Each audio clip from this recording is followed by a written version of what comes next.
प्यारे साथियों, union public service commission संघ लोक सेवा आयोग के द्वारा अभी हाल ही में आप एग्जामिनेशन नोटिस 07/2026 IES/ISS इसका अर्थात इंडियन इकोनॉमिक सर्विस और इंडियन स्टैटिस्टिकल सर्विस एग्जामिनेशन 2026 के लिए विज्ञप्ति जारी कर दी गई है। हम देख पा रहे हैं last date for submission of application, ये एप्लीकेशन अप्लाई करने की अंतिम तिथि 3 मार्च 2026 तक रखी गई है और ये एप्लीकेशन अप्लाई करने की जो तिथि है, डेट है, वो 11 फरवरी से प्रारंभ हो चुकी है। आइए इस एग्ज़ाम के बारे में थोड़ी जानकारी हम लोग प्राप्त कर लें कि ये एग्ज़ाम कैसे कंडक्ट किया जाता है, किस तरह से आप इस पोस्ट के लिए, अगर आप इंडियन इकोनॉमिक सर्विस या इंडियन स्टैटिस्टिकल सर्विस के लिए अप्लाई कर रहे हैं तो किस तरह से आपकी एलिजिबिलिटी होनी चाहिए, क्या आपको फीस पेमेंट करना है और किस तरह से एग्ज़ाम का इसका पैटर्न होता है। तो जैसा कि हम देख पा रहे हैं, द कमीशंस वेबसाइट https://upsc.gov.in में ये सारा एडवर्टीजमेंट दिया गया है, डिटेल। आप यहाँ से सारा जानकारी इस एग्ज़ाम से संबंधित प्राप्त कर सकते हैं। सबसे पहले हम लोगों को जानना है कि इसमें अप्लाई करने के लिए क्या प्रोसेस अपनाना है। तो candidates are required to apply online by using the commission's website upsconline.nic.in। आप इस वेबसाइट में जाएंगे तो आप ये एप्लीकेशन का डिटेल आपको मिल जाएगा, जो PDF फॉर्म में वहाँ अवेलेबल है। आप उस पर्टिकुलर वेबसाइट में जाके आप संपूर्ण एप्लीकेशन को डाउनलोड कर सकते हैं। उसको विस्तार से पढ़ने के उपरांत आप अप्लाई करने का प्रोसेस शुरू कर सकते हैं। जैसा कि अभी हमने बताया, ये एडवर्टीजमेंट ऑलरेडी आ चुकी है। 11 फरवरी से इसका एप्लीकेशन जमा होना शुरू हो गया है और इसका लास्ट डेट अप्लाई करने का 3 मार्च 2026 शाम के 6 बजे तक रखा गया है। इसके अलावा यहाँ जानकारी दी गई है कि एडमिट कार्ड किस तरह से आप डाउनलोड करेंगे। इसके अलावा भी आप देख पा रहे हैं OMR सीट, जो एग्ज़ाम ऑब्जेक्टिव टाइप एग्ज़ाम्स और सब्जेक्टिव टाइप एग्ज़ाम्स में UPSC के इंडियन इकोनॉमिक सर्विस और इंडियन स्टैटिस्टिकल सर्विस के लिए अलग अलग फॉर्म में एग्ज़ाम होता है। अभी हम डिटेल में उस पर चर्चा करेंगे। पेनल्टी फॉर रॉन्ग आंसर, इस एग्ज़ाम में जब एग्ज़ाम में आप बैठेंगे तो candidate should note that there will be a penalty negative marking for wrong answers marked by a candidate in the objective type question paper. Objective type question paper में अगर आप ऑब्जेक्टिव टाइप क्वेश्चन पेपर में कोई गलत answer करते हैं तो इसमें नेगेटिव मार्किंग का भी प्रावधान है। ये एग्जाम्स में दिए हुए हैं किस तरह से आपको क्या क्या चीज़ अलाउड है, एग्जाम सेंटर के अंदर क्या ले जाना मना है, ये सारी चीज़ें लिखी हुई है इसमें। आप इसके अलावा आप देख पा रहे हैं यहाँ बताया जा रहा है candidates are required to apply online only. आप इस एग्ज़ाम के लिए जो एप्लीकेशन फॉर्म डालेंगे ये सिर्फ और सिर्फ ऑनलाइन मोड में ही स्वीकार किया जाएगा। No other mode is allowed for submission of application. आप इस एग्ज़ाम के लिए कोई ऑनलाइन अप्लाई के अलावा किसी और माध्यम से अप्लाई नहीं कर सकते हैं।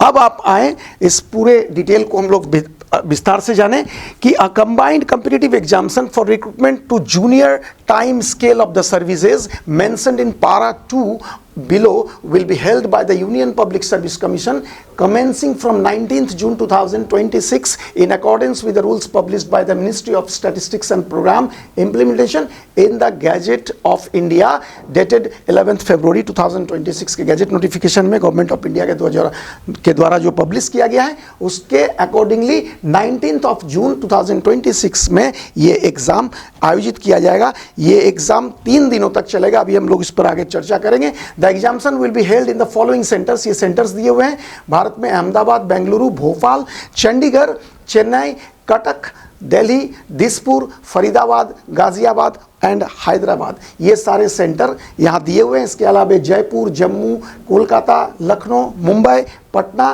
प्रयागराज दैट इज़ इलाहाबाद, शिलोंग, शिमला तिरुवनंतपुरम, ये तमाम परीक्षा के सेंटर्स हैं। इन सभी सेंटर्स में से कोई भी सेंटर के लिए आप अप्लाई कर सकते हैं परीक्षा में बैठने के लिए। इसमें एक और विशेष बात ध्यान रखना है कि यूपीएससी के द्वारा हर एक सेंटर में एक लिमिटेड नंबर ऑफ कैंडिडेट्स को ही अलाउ किया जाता है। ऐसे में आप first apply first allotment process से ये सेंटर आपको अलॉट करेंगे, अर्थात जितनी जल्दी हो आप अपना चॉइस का सेंटर, जो भी आप जिस सेंटर में आप परीक्षा में बैठना चाहते हैं वहाँ के लिए ऑप्ट कर लें। अन्यथा बाद में अगर कैंडिडेट की संख्या उस सेंटर में ज़्यादा हो जाती है तो आपको हो सकता है अपने चॉइस का सेंटर ना मिले, फिर दूसरे सेंटर में आपको दूसरे सिटी में आपका सेंटर अलॉट किया जाए। आप यहाँ सारा चीज़ देख पा रहे हैं कि किस तरह registration and online application form आपको अप्लाई करना है, इसके बारे में डिटेल में दिया हुआ है।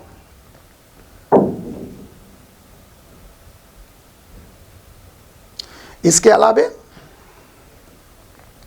यहाँ आप देखें कि इस बार जो इंडियन इकोनॉमिक सर्विस और इंडियन स्टैटिस्टिकल सर्विस के लिए वैकेंसी आई है वो एग्जैक्टली वैकेंसी की संख्या कितनी है यहाँ आप देख पा रहे हैं। The services to which recruitment is to be made on the result of this examination and the tentative number of vacancies in junior time scale of the services are given below. तो हम देख पा रहे हैं Indian economic service के लिए इस बार 16 vacancy notified किया गया है एंड इंडियन स्टैटिस्टिकल सर्विस के लिए 28 वैकेंसीज है। तो ऑल टुगेदर 44 वैकेंसीज हैं, लेकिन दोनों के लिए एलिजिबिलिटी क्राइटेरिया, एजुकेशनल क्वालिफिकेशन बिल्कुल अलग अलग हैं। तो अभी हम लोग देखेंगे इस एग्ज़ाम में क्या इसका एग्ज़ाम का पैटर्न है, किस तरह से हमें तैयारी करनी है। ये सारी चीज़ें इस एडवर्टीजमेंट में डिटेल में दिया हुआ है। तो एलिजिबिलिटी कंडीशन हम देख लेते हैं। इसमें सबसे पहले एज लिमिट पे हमको ध्यान देना है। A candidate must have attend the age of 21 years, मतलब मिनिमम एज इस परीक्षा में, इस एग्जाम में बैठने के लिए 21 साल की होनी चाहिए and must not have attend the age of 30 years on 1 August 2026। UPSC के ज़्यादातर एग्जाम, चाहे वो सिविल सर्विसेज एग्जाम हो, चाहे Indian economic service, Indian statistical service का एग्जाम हो, उसमें 1 अगस्त को ही कट ऑफ डेट माना जाता है। तो इस बार 1 अगस्त 2026 इसका कट ऑफ डेट है। मिनिमम एज 21 ईयर्स और मैक्सिमम एज, अगर आप जनरल कैटेगरी के कैंडिडेट हैं तो 30 ईयर्स है। इसी तरह अकॉर्डिंगली अलग अलग कास्ट के लिए ओबीसी, एसटी, एससी, इन सभी कास्ट के लिए रिजर्वेशन एज पर जो रूल है उसके अकॉर्डिंगली आपको मिलेंगे। आइए, मिनिमम एजुकेशनल क्वालिफिकेशन, ये सबसे इंपॉर्टेंट है, इसको हम लोग थोड़ा अच्छे से देख लेंगे कि मिनिमम एलिजिबिलिटी जो क्राइटेरिया है ये एजुकेशनल क्वालिफिकेशन है, क्या आपके पास होनी चाहिए दोनों अलग अलग पोस्ट के लिए, इंडियन इकोनॉमिक सर्विस और इंडियन स्टैटिस्टिकल सर्विस के लिए। तो सबसे पहले इंडियन इकोनॉमिक सर्विस पे हम लगाते हैं। A candidate for the Indian economic service must have obtained a post graduate degree in economics और applied economics, business economics, econometrics from a university incorporated by an act of the central और state legislature in India और other educational institution established by an act of parliament और declared to be deemed as university under section 3 of the University Grant Commission Act 1956 or a foreign university approved by the central government from time to time। तो Indian economic service में अगर आप apply करना चाहते हैं इस post के लिए तो आपको मिनिमम पोस्ट ग्रेजुएशन की डिग्री इकोनॉमिक्स या इकोनॉमिक्स से रिलेटेड, जैसे applied economics, business economics, econometrics आदि विषयों में आपको पोस्ट ग्रेजुएशन की डिग्री होनी चाहिए। अब हम आते हैं इंडियन स्टैटिस्टिकल सर्विस के लिए एलिजिबिलिटी क्राइटेरिया क्या है। As candidate for the Indian statistical service must have obtained a bachelor's degree with statistics or mathematical statistics, applied statistics as one of the subject or a master degree in statistics, mathematical statistics, applied statistics from a university। तो आप देख पा रहे हैं Indian statistical service में apply करने के लिए, इस फॉर्म को अप्लाई करने के लिए बैचलर डिग्री आपका स्टैटिस्टिक्स में होनी चाहिए या मैथमेटिकल स्टैटिस्टिक्स या अप्लाइड स्टैटिस्टिक्स में होना चाहिए, या आप पोस्ट ग्रेजुएशन की डिग्री भी अगर आप इन संकायों में रखते हैं, statistics, mathematical statistics, applied statistics में, तो you are eligible to apply for this post. आप इस पोस्ट के लिए एलिजिबल हैं। अब आप फी स्ट्रक्चर पे थोड़ा सा हम लोग ध्यान दे दें। Candidate except female, ST, SC, persons with benchmark disability, candidates who are exempted for payment. अगर आप यूपीएससी के किसी भी एग्जाम में अप्लाई करते हैं तो वहाँ फीमेल कैंडिडेट, चाहे वो जनरल कैटेगरी से हो, ST SC OBC कैटेगरी से हो या किसी भी अदर PWD बेंचमार्क्स कैटेगरी से हो, आप यहाँ पर फ़ी का एग्जम्पशन पाते हैं, मतलब आपको फीस अप्लाई पेमेंट नहीं करनी होती है। इसके अलावा यहाँ पे आप देखेंगे कि candidate except female SC ST और पर्सनल विथ बेंचमार्क डिसेबिलिटी, इन सभी के अलावे जनरल हो चाहे OBC हो, उनको 200 रुपीज़ का पेमेंट करना होता है, चाहे आप इंडियन इकोनॉमिक सर्विस या इंडियन स्टैटिस्टिकल सर्विस एग्जामिनेशन 2026 के लिए अप्लाई कर रहे हैं। अप्लाई, जैसा कि अभी हमने बताया, अप्लाई करने के लिए आपको जो upsconline.nic.in में आप जाएंगे, वहाँ पे सारा डिटेल आपको दिया गया है। अकॉर्डिंगली उस नियम को फॉलो करते हुए, उस प्रोसीजर को फॉलो करते हुए आप अप्लाई करेंगे। फिर पहले आप एप्लीकेशन डालने के बाद आपको वहाँ पे सिग्नेचर अपलोड करना पड़ता है, आपका फ़ोटो अपलोड होगा। ये सारा प्रोसेस को फॉलो करते हुए आपको इस एग्ज़ाम के लिए अप्लाई करनी है। लास्ट डेट फिर से मैं एक बार आपको रिमाइंडर दे दूं कि 3 मार्च 2026 को लास्ट डेट है, शाम 6 बजे तक आप इसमें अप्लाई इस पोस्ट के लिए कर सकते हैं। आपको किसी तरह से भी अप्लाई करने में कोई इशू आए तो एक हेल्प डेस्क नंबर दिया हुआ है, इस हेल्प डेस्क नंबर का मदद आप ले सकते हैं। इसके अलावा यहाँ पे सारा डिटेल कास्ट से रिलेटेड, एप्लीकेशन का प्रोसेस से रिलेटेड सारी चीज़ें यहाँ पे डिटेल में दी गई है। इन सब चीज़ों को आप विस्तार से पढ़ लेंगे और पढ़ने के बाद ही आप अप्लाई करेंगे। अब आइए स्कीम ऑफ एग्जामिनेशन, ये 2 अलग अलग पोस्ट है, इंडियन इकोनॉमिक सर्विस और इंडियन स्टैटिस्टिकल सर्विस का जूनियर ग्रेड के लिए आप अप्लाई करेंगे। आप जिस भी पोस्ट के लिए एलिजिबल हैं वही पोस्ट के लिए आप अप्लाई करेंगे। यहाँ आप देख पा रहे हैं, the examination shall be conducted according to the following plan. Part A में written examination carrying a maximum of 1000 marks in the subject as shown below.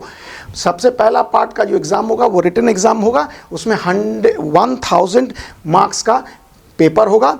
और सेकेंड पार्ट में वाइवा वोस जो इंटरव्यू होता है वो कंडक्ट किया जाएगा of such candidates as may be called for the commission carrying a maximum of 200 marks. तो आप देख पा रहे हैं 1000 मार्क्स का रिटन एग्जाम और 200 मार्क्स का इंटरव्यू कंडक्ट किया जाएगा।